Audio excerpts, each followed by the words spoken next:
I'm pleased to have as our guest Mr. Galen Windsor from Richland, Washington. I first heard of Galen from a tape that somebody gave to me some months ago, and I found his story to be absolutely fascinating. His story is unique, to say the least. Galen has been in 77 different cities in the last 2 years lecturing on the subject of nuclear energy. The majority of his life, the last 35 years, he spent processing plutonium from nuclear reactor sites. He has worked in the Manhattan Project facilities in Hanford, Washington, Oak Ridge National Laboratories and Nuclear Plant in Oak Ridge, Tennessee, General Electric's Midwest Fuel Recovery Plant in Morris, Illinois, General Electric's Fuel Fabrication Facility in San Jose, California, and Wilmington, North Carolina. And he's worked in every major reactor decommissioning project around this nation up to this present time. His major work in these projects has been the analytical process inventory control, which means that he was responsible for measuring and controlling the nuclear fuel inventory for these projects. Galen Windsor has few peers in the world in this area of expertise. And those few peers admittedly know and agree with the things that you'll be hearing on this tape. However, except for 2 or 3 of these experts, they've all chosen to remain silent for reasons which they only know, leaving this man then the burden of leading this lonely battle of exposing what we call the nuclear scare scam. He's without question one of the world's foremost authorities in nuclear radiation measurement, and he's recognized by members of the Atomic Energy Commissions of all the major nations of the free world. Mr. Galen Windsor.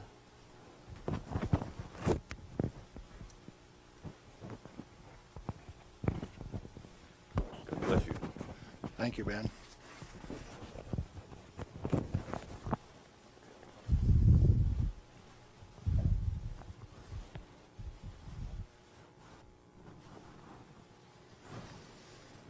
We've been considering today how best to approach this subject so that you would feel comfortable with where I am.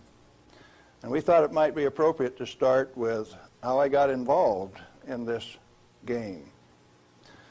Now, in 1945, I was a Navy radioman out in the Pacific on a destroyer aimed for Japan. We had a one-way ticket. That's all you get, just one way. So, as we were becoming proficient at our business of fighting war, the Manhattan Project caught up with us and did a job.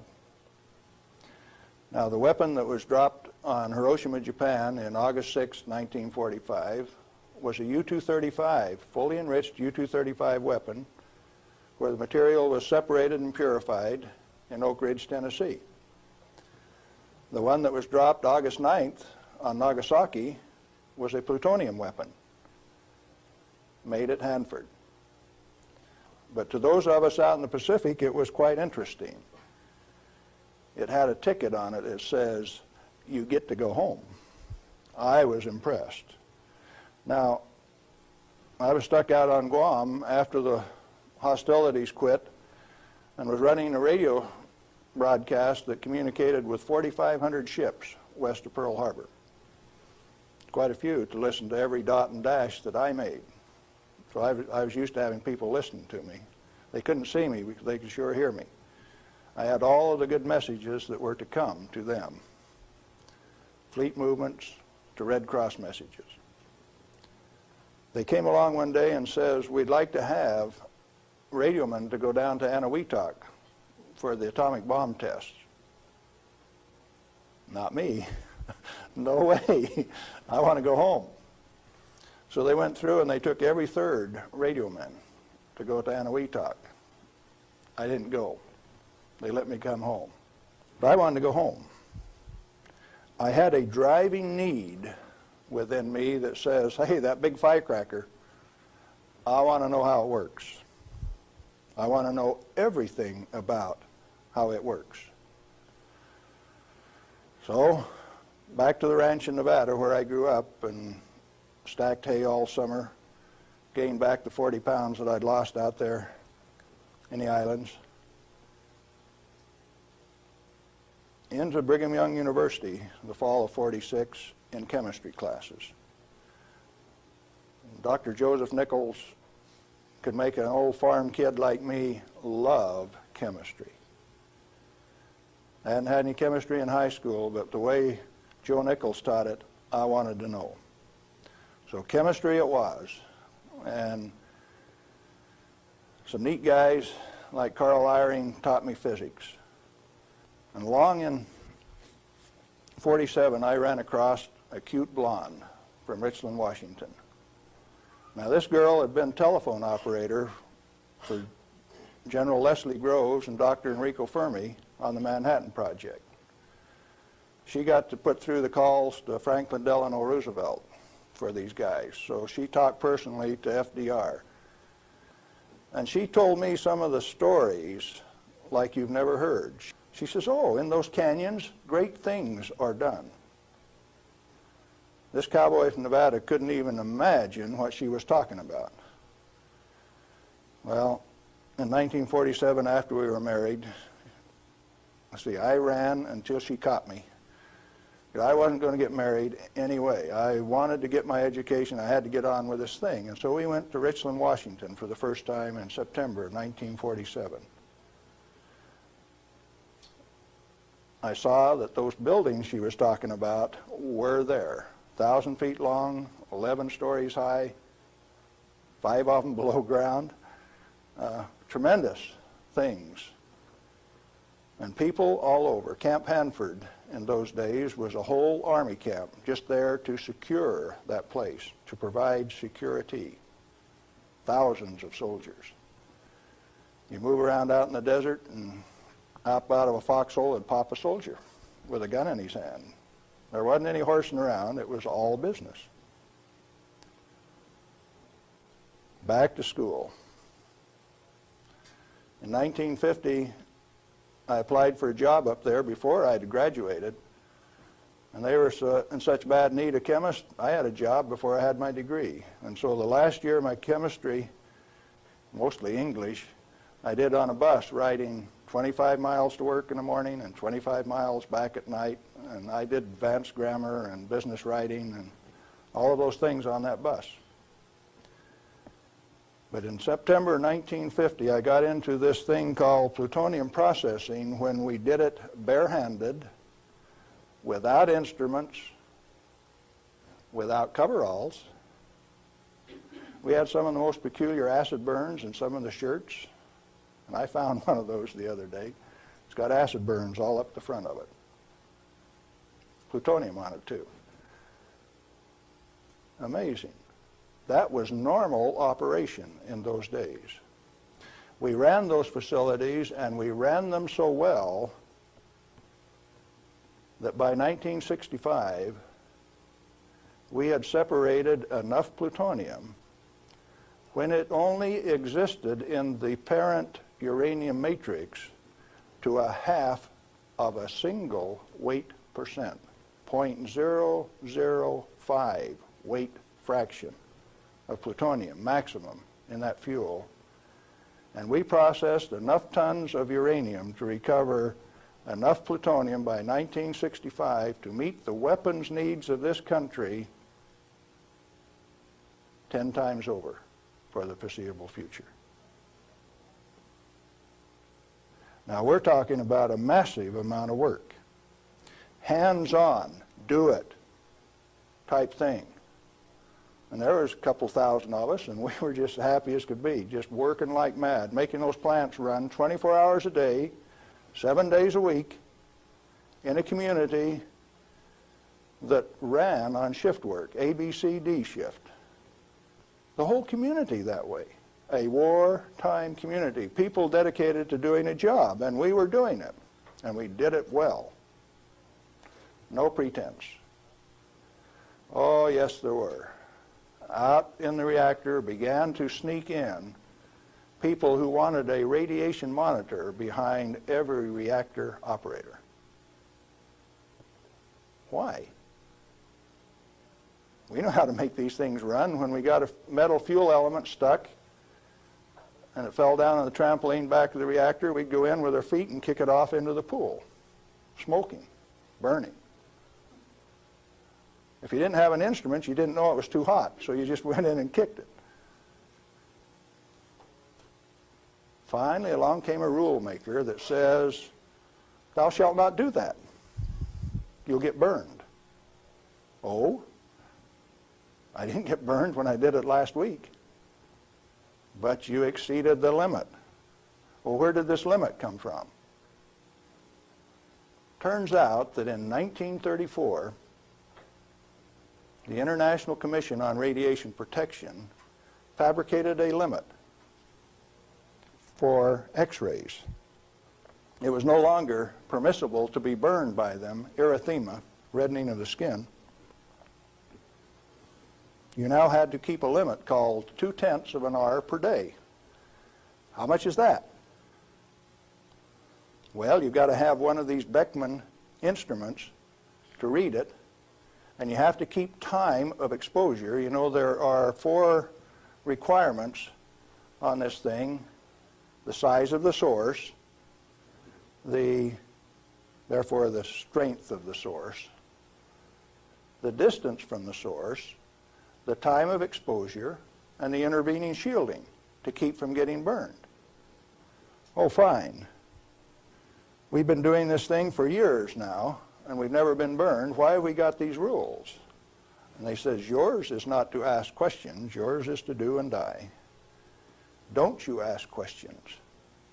If you do, you might disappear. Those who broke the rules didn't appear the next day. Military rule? Oh, yes. Absolute. What was your appeal? And people you were working with one day, when they weren't there the next day, you didn't go inquire why. You were just grateful you still had your work to do, and you kept right on doing it. Now, this is in the United States of America. Well, in 1960, we found out that the materials that we were working with, the thing that we called high-level waste, that if you waited 3 years, these million-gallon tanks that high-level waste went into boiled off 15,000 gallons of water a day. Fairly hot? Oh, yes. This material that if it ever broke a line would seal itself off in the ground within a foot, make its own glass. It wasn't going to go anyplace. We did that a time or two, accidentally, of course. And so we started packaging this cesium-137 in casks and railroad cars like that and shipping it to Oak Ridge, Tennessee. And they'd take it out and make it into a barium titanate and press it into a pellet, and those things were so hot that they actually glowed in the dark from the infrared heat. Now, thermo-ionic conversions came along at this time, so you hooked these little heat sources up to thermionic converters and you took electricity out this side, no moving parts. These things went into the SNAP program. And these early SNAP power generators are what power the underwater transmitters for our nuclear navy. We've got a regular road map under the sea. All you got to do is have an instrument that knows how to find it, and then you've got eyes on a submarine. You didn't know that, did you? The power from it came from this material that they now call waste. We processed that stuff and packaged it outside at Hanford. Well, we had rules that said 3R per year is your allowable exposure, that amount of gamma energy that will expose a film pack. But that was for the people that didn't know. We weren't about to follow those rules. We just went ahead and did the job. They send around an investigation slip that says your dosimeter was overexposed 2 weeks ago. What did you do? And they had a cute little form on it that says accidentally exposed to light, and that was the one I always used to check. Because it's the same amount of light. You know, if you get gamma through the film pack, It's the same amount of light as you get when you click the lens on a camera. They wanted to limit us to that. And one day we looked up, and they had. They had limited us to that amount of exposure. Then the fun part of the game begins. You say, who limited us to that? Are they powerful? Yeah, they control the purse strings. They live by the golden rule. Them that's got the gold makes the rules. If you like your work, you keep the rules. If you don't keep the rules, you disappear. Sure enough, some of us disappeared. Some of my friends gone. Where'd they go? I don't know. Well, 2 years ago, I started traveling for American Opinion Speakers Bureau, and one of the documents that they had was Major Jordan's diary. A story of shipping the technology and the material that was developed at Hanford in 1944 directly to Russia on U.S. Air Force planes out through Great Falls, Montana, Fairbanks, Alaska, under the auspices of one Harry Hopkins, and with the at least tacit approval of Franklin Delano Roosevelt. Now what are you going to do? That thing that we had been doing and feeling so good about had been shared at no expense with Russia. You go back and you check the record and you find Russia did not develop their own nuclear atomic weapon until 1949, even when we supplied them the material and the knowledge. 4 years after we touched them off at Hiroshima and Nagasaki. We weren't happy with that. We were just happy doing our job. Well, in 1965, General Electric was ready to leave Hanford. I'd worked for General Electric for that 15 years, and they took me out to California, San Jose, and we had in mind to design and build this nuclear fuel reprocessing plant at Morris, Illinois. They told me they were going to build it at San Luis Obispo. That's how they got me away from Hanford. But that was just to get me away from Hanford. I got to design the sampling analytical system for this plant. The sample cell was the hydraulic heart of this place. I got to dictate where they put the columns, how high the columns were in relation to my sample cell. One man standing in front of a lead glass window could sample any liquid stream in that whole plant. It took crews of men at Hanford to do the same thing. I wasn't happy with that, so I built an efficient system. I got to design that. I got to build it. Conceptual design, detailed design, build it, operationally test it. And in 1973, they says, forget it, friends, you don't get to run it. We had 170 tons, metric tons of spent fuel stored in the basin. And the then President of the United States, do you remember who it was? Jerry Ford. Says, friends, no way, you don't get to run it. That's when I started to kick over the traces. Up to that point of time, I thoroughly enjoyed my work. I had no limitations, practical limitations. I had all the money to spend. I was in charge of the design effort. I built it the way that I wanted to because it was technically correct. All I had to do was check with engineers and make sure that it was right. And all of a sudden I was told, you must reduce your limits of exposure by a factor of 10. I says, I won't do it. First thing you know, you got the word that says, oh, yes, you will. I says, no way. Well, that's when the rebel, Galen Winsor, started to show up.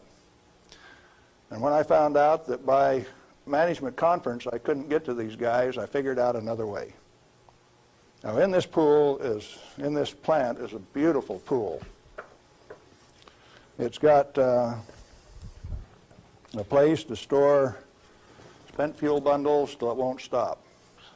660,000 gallons of water, demineralized, just as clear and pretty as it can be. heated to 100 degrees Fahrenheit when the outside temperatures are -20, wind chill factors down to a -60, and I found out that I could swim in that rascal. You turn off the lights at night and it had a light blue Cherenkov effect. And this kid from Nevada that never could pass up a warm swimming hole used to go swimming in that pool. There wasn't anybody that had the nerve to swim with me, but since I was manager of safety and analytical services at this plant, it was mine to use. Oh boy. I found out that I could do that. I showed some financial types one time that I could stir that pool with my bare hand and check out through the same radiation monitors they did without triggering it. GE didn't like it. I got a letter from them that says, "Thou shalt not tell financial types that you can swim in the pool, that you can stir it with your hand, because if they find that out, they will steal the inventory. They will know that the inventory can be stolen." Oh, is that a valuable inventory? The same material that's labeled high-level waste by our current government, our current Congress. Now, plutonium is an interesting chemical element. It is created in a nuclear reactor. The Manhattan Project built 8 of these reactors at Hanford. The first one took 12 months from sagebrush to nuclear steam to build, and it had never been done in that size before. How could they do that? Why did they do it? To create this element called plutonium. Plutonium has been assessed as being the most hazardous material on Earth. Now, from the standpoint that you can make an atomic weapon out of it, yes, it is quite hazardous, because a piece of it that big, 2.5 kilograms, that's only 5 pounds, is the force that delivered 20,000 tons of TNT equivalent over Nagasaki. Indeed, it is hazardous. The one over Hiroshima that had fully enriched U-235 in it was 5 times as big. So plutonium is more dangerous than U-235, is it not? By a factor of 5. It takes 5 times as much U-235 as it does plutonium. Therefore, it is the most hazardous thing. Enter the great pretenders. They said that 5 grams of plutonium, properly distributed over the face of the Earth, would kill everybody on Earth. Now, if you can only get one 20-kiloton weapon to go on 2,500 grams, how's 5 grams going to kill everybody on Earth?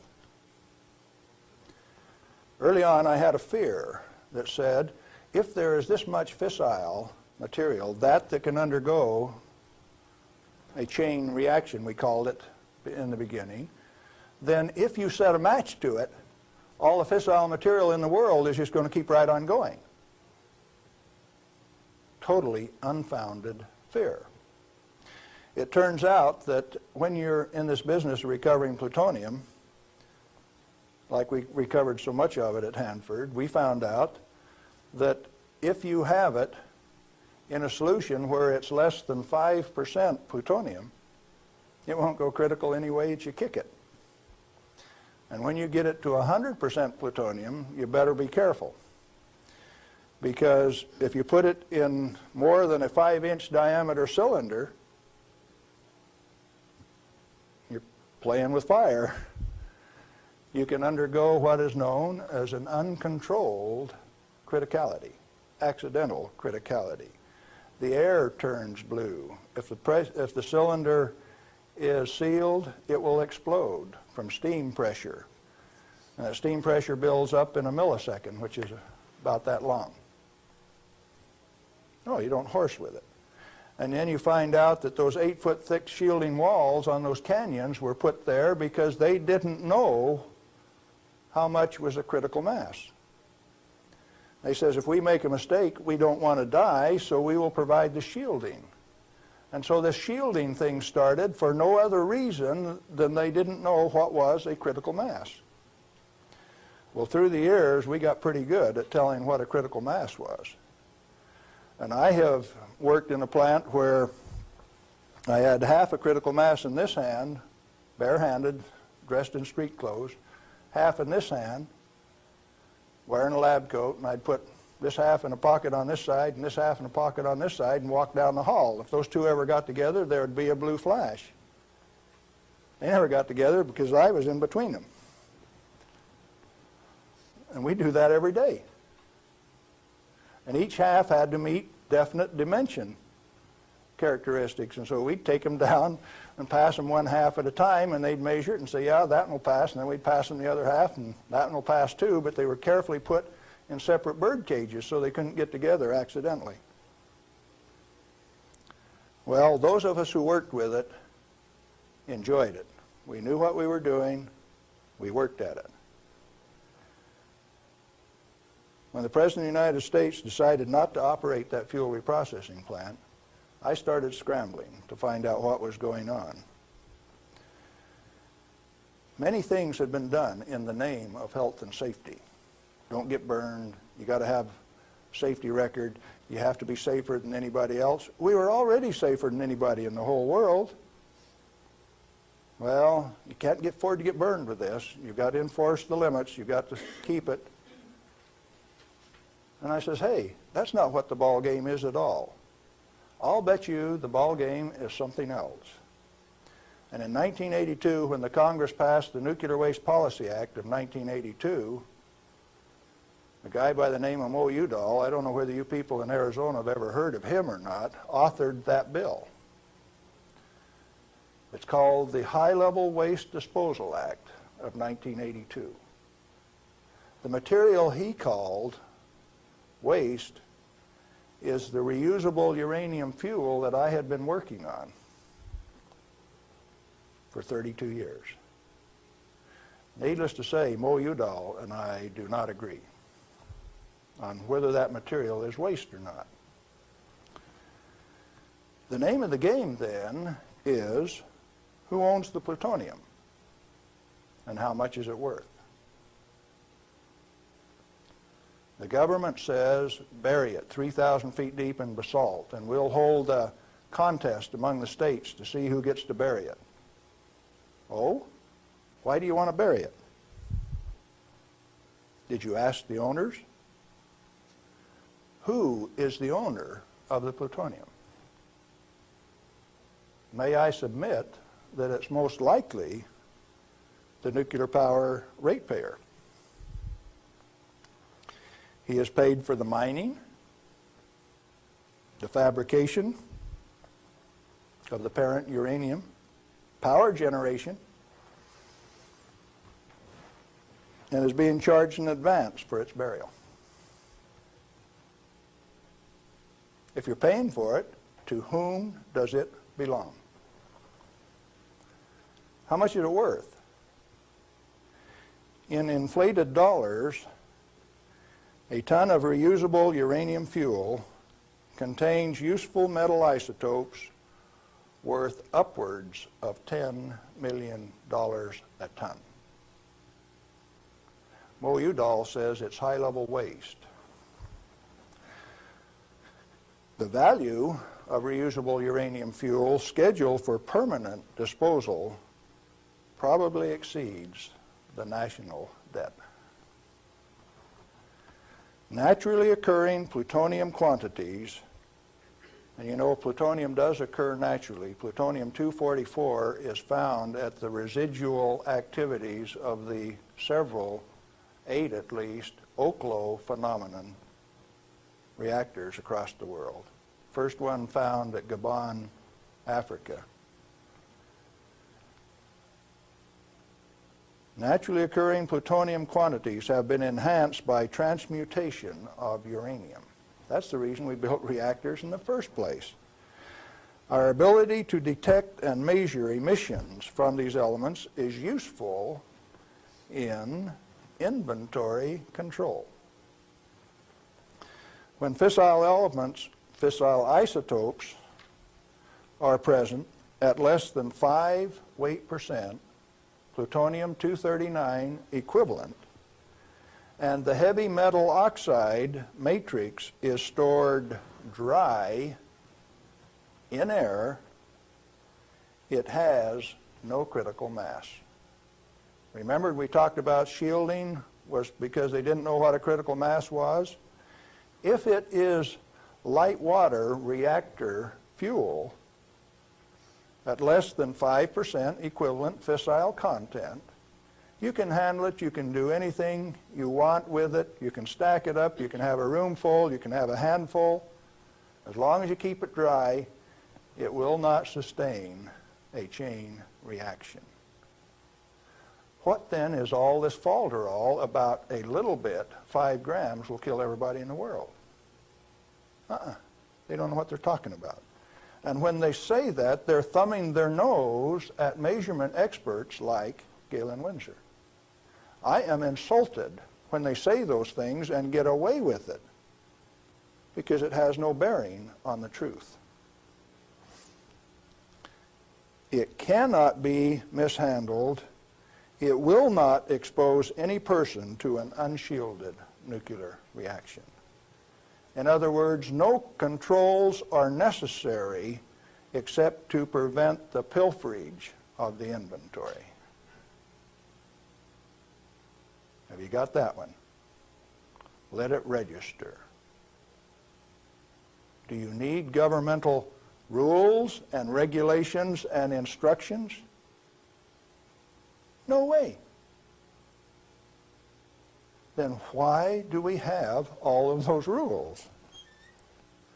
Inventory control practices capitalized on the fear of undereducated masses who work in the industry. I didn't say anything about ordinary people now. I'm talking about the people who have worked in the industry and those who cast stones from without. The Ralph Naders, the Jane Fondas.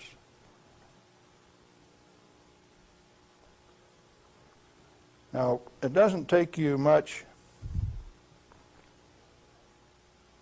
thinking to find out that maybe the industry is the source of the problem. The industry is the one that made up the committees that made the rules that the Congress enforced. You ever thought of it that way? The strangest kind of feather bedding that's ever been dreamed up, it makes the railroad engineers look like pikers. The only amounts of fissile process materials that are of health concern to the handlers are those that can accidentally cause an unshielded nuclear chain reaction, or that will cause erythema from the shortest wavelength, highest frequency, and therefore the most easily shielded ultraviolet light emissions of the electromagnetic spectrum. Big words. Let's see what they mean. The emissions from uranium, plutonium, cesium, all of those things are only important if you assemble an amount that if you get this amount and this amount together, it can go critical. You can get a blue flash and therefore get burned. And that's happened 34 times in the business, and 8 men have died as a result of that. Accidental criticality. Documented in Los Alamos document 3611, if you want to check the source.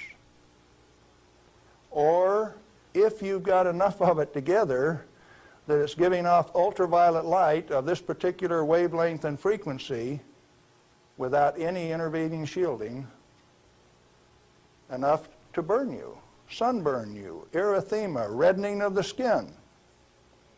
If it's less than that, if the effect is less than that, then what is the problem?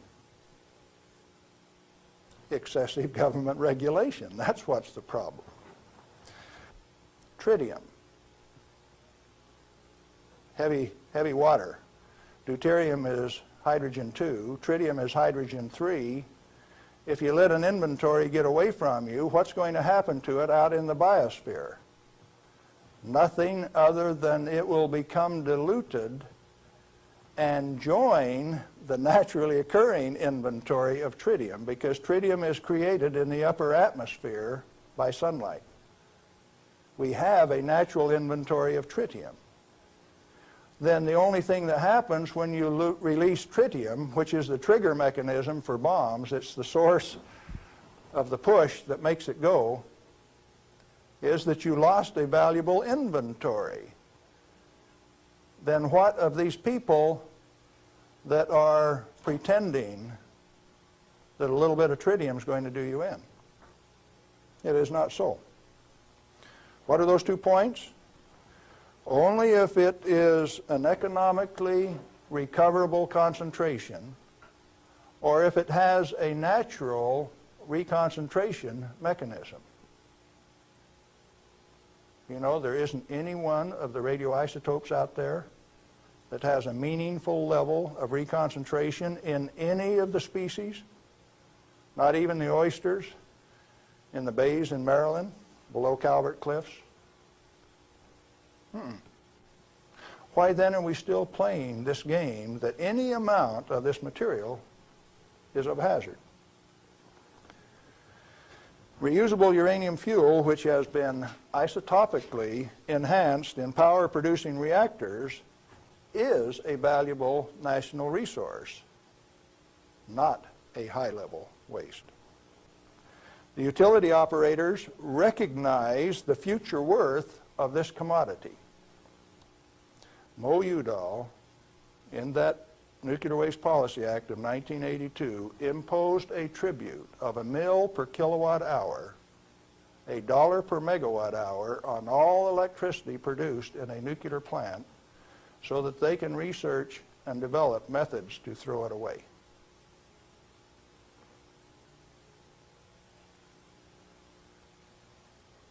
Why do the utilities willingly pay this amount to the Secretary of Energy? To limit their liability exposure.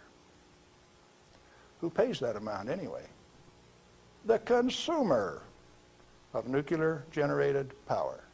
You have no choice, and therefore I call it a tribute. At the same time, they have provided their own storage basins at these reactors at ratepayers' expense to retain ownership control of the plutonium resource. So you consumer, you ratepayer, you taxpayer, are paying for the storage of this fuel, and WNP2 at Hanford has storage that will take them through the turn of the century, and yet every day they are paying a tribute to the Secretary of Energy, with the concurrence of the United States Congress, and signed by the President of the United States in 1982, 83. Who was that? Ronald Reagan. They have provided those storage basins at ratepayer expense to retain ownership control of the plutonium resource. I started playing a game one day, 7 years ago. I says, okay, Portland General Electric, you've got the Trojan reactor, you've got a storage basin problem, I'm going to make you an offer. I made them an offer that says, I will take all of your spent fuel, FOB your basin, if you will give it to me. In other words, I will take it off your hands at no expense to you. I will ship it, I will store it, I will do everything that needs to be done to that fuel. And you know what they told me? Can I quote them? Go to hell, Galen Windsor. We value it more valuable than platinum or gold. We're going to play the plutonium futures ourselves. Now, where did I learn that the name of the game is who owns the plutonium and how much is it worth? The first plutonium I saw was in a glass tube on the newsreel when I got back from the Pacific in 1946. And that they had in a glass test tube, they said, was worth $500,000. Certainly they had less than 5 grams of plutonium in that tube. That's pretty expensive stuff. And so for the show, they put a pot underneath it in case they dropped it. They said, we don't want to have to pick it up out of the rug.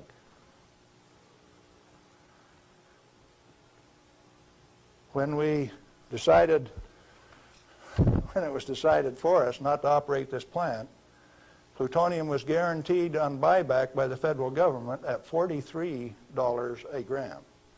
That's quite a price drop, don't you think? When that price guarantee went away in October of 1971, the price of plutonium became $10 a gram.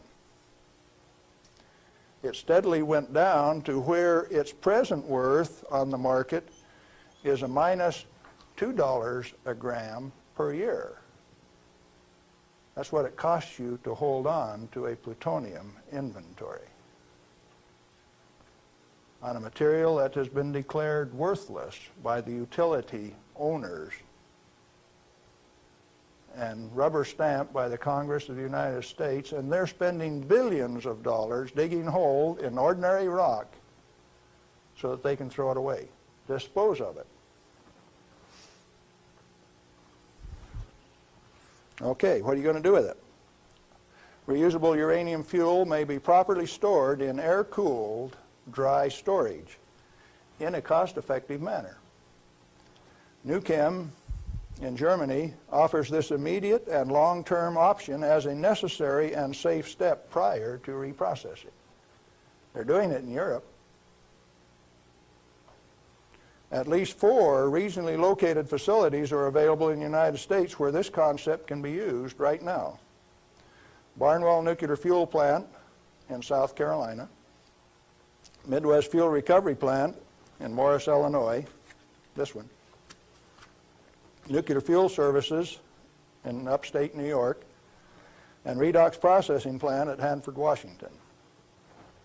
These fully shielded, already radioactively contaminated storage areas have secure, limited access. All have been operated under processing conditions of 10 CFR 50, and the MFRP has a 10 CFR 70 storage license, the only licensed storage facility away from a reactor in the United States. It singly, all by itself, is capable of storing all of the reusable uranium fuel that needs to be moved away from power reactors for the remainder of this century. We had that storage designed in 1975. Had the approval of the design. Why then are you spending money over here in New Mexico on the waste isolation project? Why are you spending money at Hanford at the basalt waste isolation project? Why are you spending money at Beatty, Nevada for storage when I can already store it in this building that's already built? I just named you 3 others that can do the job all by themselves too, and I know where there's 14 more buildings that can do it. What are we going to do? Redox and other excess facilities at Hanford are capable of dry storing all commercial REF until plutonium recycle, at least through 5% enrichment, is reestablished, or until the 22nd century, whichever comes first. RUF can be cost-effectively stored in existing facilities. Where does Mo Udall came off then, saying that you cannot use this plant for its intended purpose unless it is owned by the United States government. He has said that. The waste isolation projects are politically mandated wasting of national energy and construction resources. Plutonium proliferation by diversion of stored reusable uranium fuel is of minor importance compared to global availability of fully enriched uranium by laser isotopic separation. Let me explain that last thing that I said. Jimmy Carter said you can't ship plutonium to India, but in the same paragraph said you may ship them fully enriched uranium. Oh, Jimmy Carter, that peanut brain? What did he just say? He says that when the Israelis took out the reactor in Iraq, they had fully enriched uranium from France. And they says those rascals, those Iraqis, are going to take that fully enriched uranium, put it in that reactor, irradiate it to plutonium, and therefore have to recover the plutonium in a plant like this, and we stopped them when the fully enriched uranium makes a better weapon than the plutonium in the first place. Now, when the President of the United States says things like that, and when the press gives it credibility, I get insulted. And right after I get insulted, I get angry. And I've been angry for quite a while now. And finally, one day, I said, my own personal security is not important. I think I'll go tell this tale. All I want is to tell my story. The commodity that I communicate is called truth. And so then I ask you a question, a very brief, pointed question. Who owns the plutonium, and how much is it worth? And then I'm going to attach on to that a question I want you to think about till we talk again. If you haven't been burned by this particular source of radiation, what is your problem? You obviously have one. Otherwise, you would join with me in telling the truth about this particular commodity. And so yes, I'm recruiting helpers. What happened to the guys who taught me the business? Thousands of them. The hands-on business. Where are they? They're still there. Why don't they talk? Who are the they that say this is the way the business is going to be run, whether it makes sense or not?